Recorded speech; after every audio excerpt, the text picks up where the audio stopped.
waxaan ugu baaqayaa shabaab gabalkiisa waa dhacay dheedkiisa waa dhacay waana u dhamaatay ragga meelaha ku maqan oo hadda waaga meelaha dhuumaaleysaya waxaan u dirayaa baaq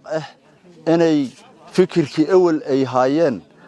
ay markaas dib uga soo noqdaan dadka hor ay u yimaadeen dadkan dadkoori waayay fikirka la dhacsiina wax jira ma ahan diintii habarta iyo adooga ay ku dhasheen ku dhaqan jireen wax ka bedelan wadankan ma yaalin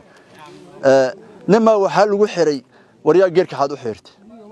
geerkaaga xad u xirtay geerkayga ma ani qof igala talsan jirta hadaan rabo wax xiira hadaan rabana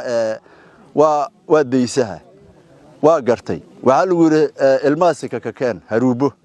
waxa lagu yiri hadana beertad maanta dhaweed gadatay ka keena lagu yiri wixii geeri beertad maanta dhaweed gadatay oo 10 sano 20 sano ka hor intaana shabaab wadanka imaanin beerihi la geday lacagtoodi keen horta meesha taal shabaab meeshan isxaan ma dhigan mana u yaalo haddana